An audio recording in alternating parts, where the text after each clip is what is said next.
it's a very powerful love story because of that, because we all take someone for granted, all of us. You know, we all have at certain times.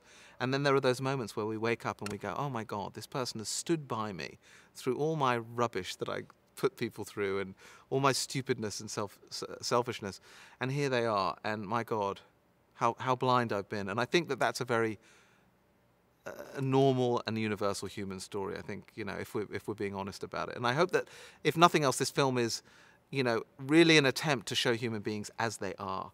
But at the same time, it's a movie, so, you know, we're hopefully allowed some poetic license to allow the audience to go on an emotional journey. And that's really what we're doing it for. Just like Hitchcock did, he made movies for the audience, and that's what we're doing here. We're not doing a sort of reverent, absolutely scrupulous kind of reconstruction of the making of a film and all this sort of stuff. It's not an academic treatise about a famous filmmaker. You know, you can go and do that course in various universities and film schools around the world.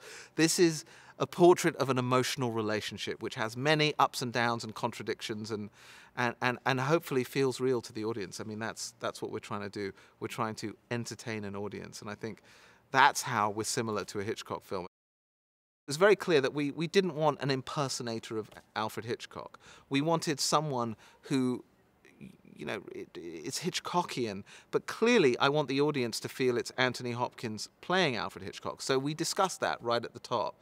We're never going to exactly impersonate Hitchcock. We hope to capture the flavor of his voice, certainly with the incredible makeup job that Howard Burke has done. I mean, we've more than captured his physical resemblance, but really it's about the spirit of the man. And Tony is just an absolute master, having played all these incredibly unbelievable, sort of world-renowned, iconic characters, you know, in the past, whether it's Adolf Hitler or Pablo Picasso, and Richard Nixon, of course. He is extraordinary at doing this. So I think Hitchcock was one he'd had in his back pocket for some time, and it's always Anthony Hopkins playing the character. When you first see it, you're like, oh my God, it takes a minute to adjust, but his power is so deep and his spirit is so strong when he channels these characters that within one or two sentences you're completely embedded in the truth and the reality of Anthony Hopkins' Hitchcock rather than Hitchcock. And it also feels like Hitchcock too. So, I mean, there are very few actors in the world who are able to do this, and he is, and incredibly, luckily, we got him to agree to do it.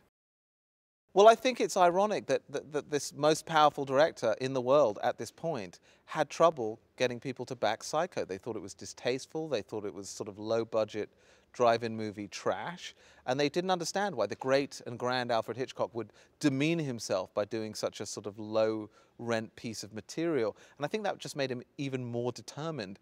And I think the interesting thing about the film is it's an underdog story. In one sense, when I met with Anthony Hopkins, we talked a lot about Rocky, you know. He's the underdog, but really he's Alfred Hitchcock. So you have this, hopefully this great fun contradiction of you take the king at the top of his game and turn him into, you know, the underdog guy. And we just thought that was something fun to play with. And he's certainly, I think, having a lot of fun with that. She'd wanted to work with Tony, but she wanted to make sure the material was right. And I ended up having a very fruitful collaboration with her and working with her on the material, and then working with her, you know, basically on the film. And she's just been extraordinary. And the two of them together, as you see, the energy is just unbelievable. I mean, it's just, they are so sweet with each other. And so, I mean, obviously there's the basic, they're so courteous and kind and thoughtful and intelligent with each other, but they're just so happy to be working with each other. And I think they also feel good that we managed together to get the material into such a place that it's enjoyable for them, and they feel there's something delicious here that they're able to play.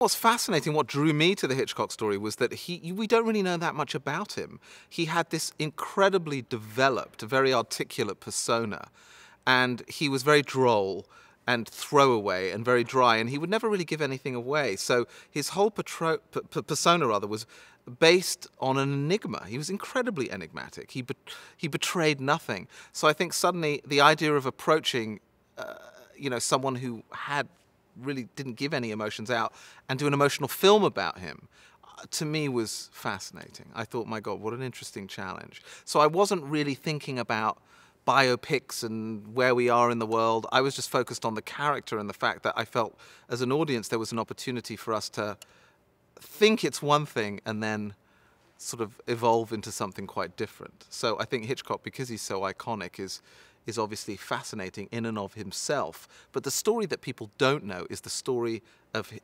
Hitchcock with his wife Alma, that creative collaboration and that marriage during the making of this seminal film that clearly I think is, for me, is if not his best, then certainly one of his top 2 or 3 films.